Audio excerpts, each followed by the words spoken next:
Hey guys, so I want to go over how I budget right now. I'm currently using Google Spreadsheets, which is like a cloud-based Excel that Google has created. It's very basic, very simple. I didn't add any colors, no really, advanced formulas in there. But I like Google Spreadsheets just because it's in the cloud. I can access it anywhere, on my iPad or iPhone, or when I'm out and about, I can just pull up my budget on my phone. So I like that ability. And then also it's free. That's always a good benefit, and it just makes things simple. I'm not a person that likes to write a lot down. I'm more of like a electronic version of things. And in this Google spreadsheet, you can also, like add, subtract, sum a lot of value. So you don't have to put it in a calculator, which is also why I like it. I've been budgeting and tracking my spending for years. Like when I graduated from college, I had $60,000 worth of student loans, y'all. So I was like, how do I tackle so much? And I think really organizing my spending and tracking my spending really helped me, figure out how to pay off these loans, because I was actually able to pay them off in just 5 years. Which I'm really proud of. And then after, I paid off my student loans, I started focusing on saving. And that's what you'll see when I go over my June budget. I try to save as much money as possible. So after all my expenses come out, I try to save everything else, all the rest of my income. And I think that's really helped like establish an emergency fund, as well as, help fund what's called a Roth IRA. I fully funded it last year, and I've also funded it this year. And I'm looking to, continue doing that going forward. And I feel like budgeting and tracking spending has really allowed me to, keep my expenses in check and not go into any debt. Because currently I have no debt. I don't have any credit cards, student loans, or like a car loan or anything like that. So I do also use what's called Mint, which tracks my spending through my credit card and my debit card.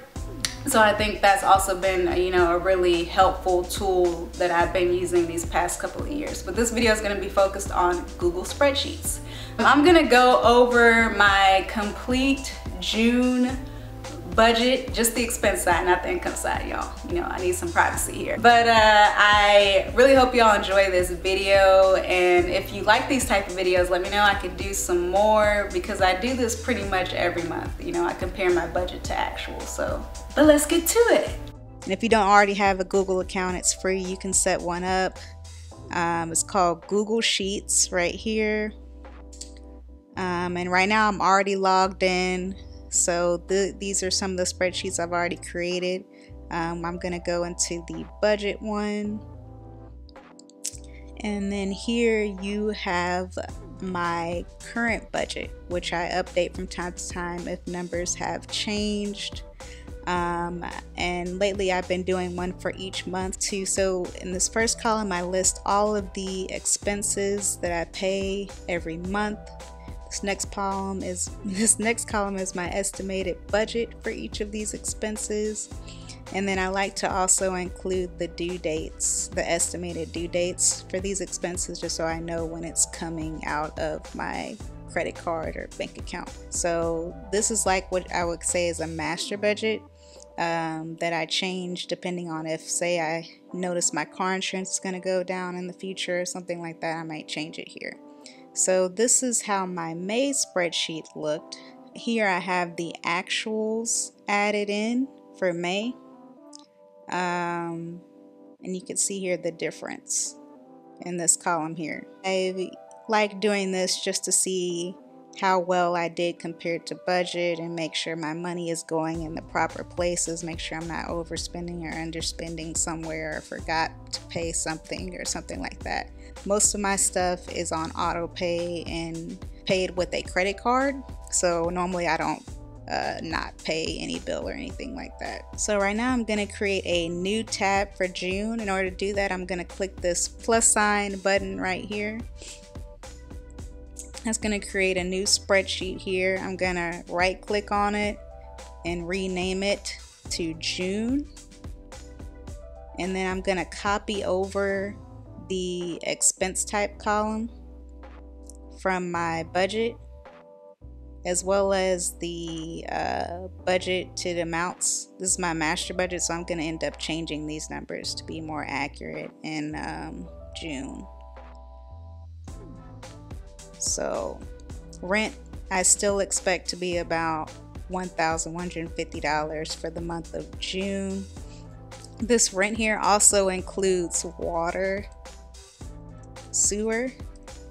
So my rent is about $1,091, and then on top of that, the apartment calculates water and sewer based off of usage every month.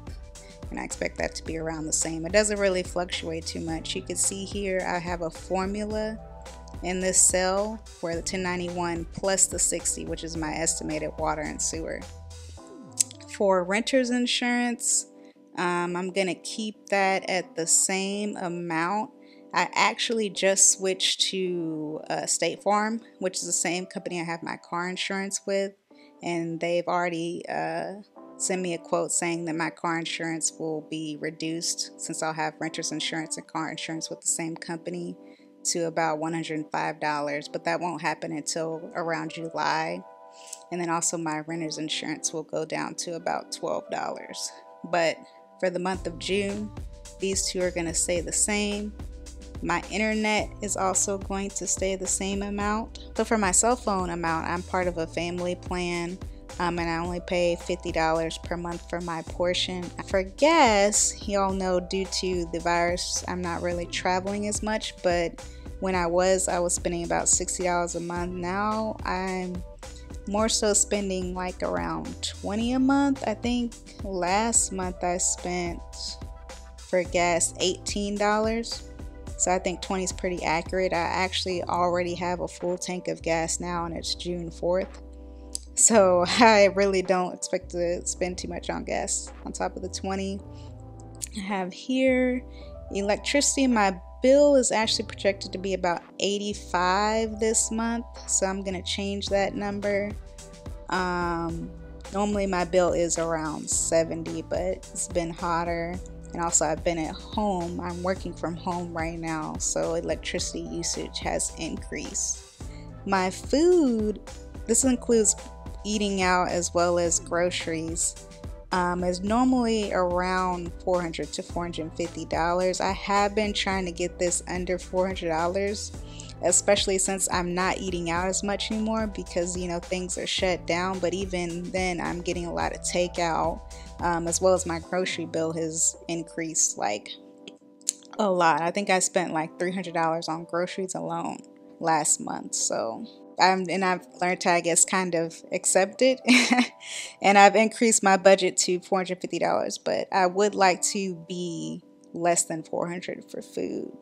I do get pedicures every month. I did take a break, you know, due to the virus, but I do expect to get a pedicure this month, and normally it's about $30, and then I tip on top of that. I do get facials here and there. This month I don't expect to get one, but next month I do, so I'm gonna keep this at $0 here. Shopping, I have $150 here, but lately that's been higher. I guess due to just sitting at home and getting on Amazon a lot.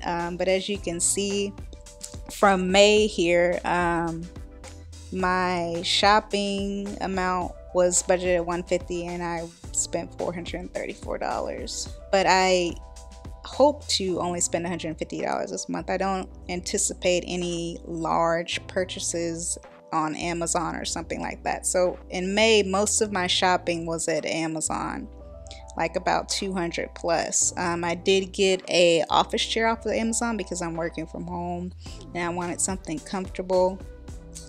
For clothes, I actually haven't been spending a lot on clothes lately. Before the virus, I was spending about $100 a month on clothes. Last month, you can see here in May, I spent $0 on clothes, and I hope to spend $0 on clothes as well this month, but then again it might be offset by me spending a lot in shopping.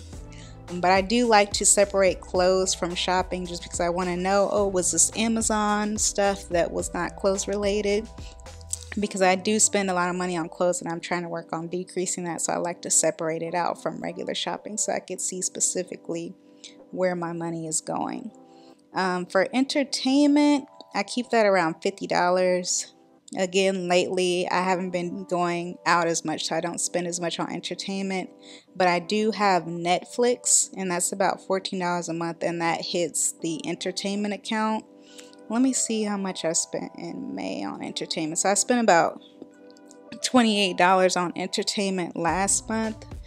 So I don't anticipate it being much more than $28 this month, but just for budgeting purposes, I will keep it at $50. For travel, I don't anticipate traveling this month, and I haven't been traveling, the last 2 months. But I do want to do what's called a sinking fund for travel. So before the virus, I would pay for my vacation straight out of my paychecks and putting them also on credit cards, and of course paying off the balance of the credit card before any interest accrued on it. But since I'm not traveling anymore at this time until things clear up, I still would like to start reserving some of my money and putting it in like a savings travel account, which I'm calling a sinking fund. So I'm gonna take about $150 out of my income this month and put it to a travel savings account. Car services. So I don't have a car note, but I do have how old is my car? A 7-year-old car. So lately I've been having to spend a lot of money on repairs and things like that. This month I'm getting an oil change. I'm changing the spark plugs. I'm changing some of the air filters.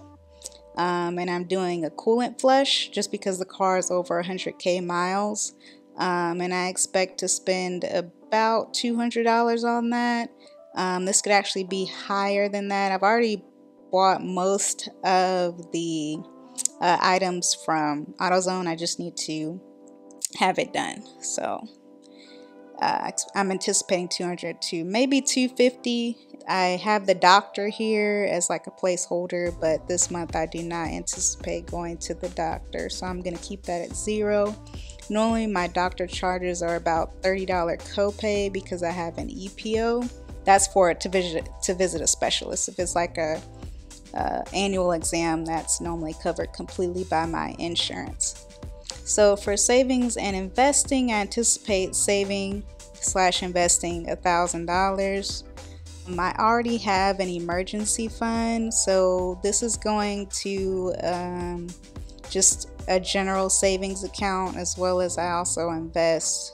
And the total of this, to get the sum of all of these numbers, you can use the formula SUM and just highlight all of these cells and then end with I do not know the name of this sign, but after you create this formula, you just press enter and it sums everything. So that's another reason why I like doing my budgets in Excel, because it can sum everything quickly as opposed to typing out everything in a calculator and being susceptible to errors.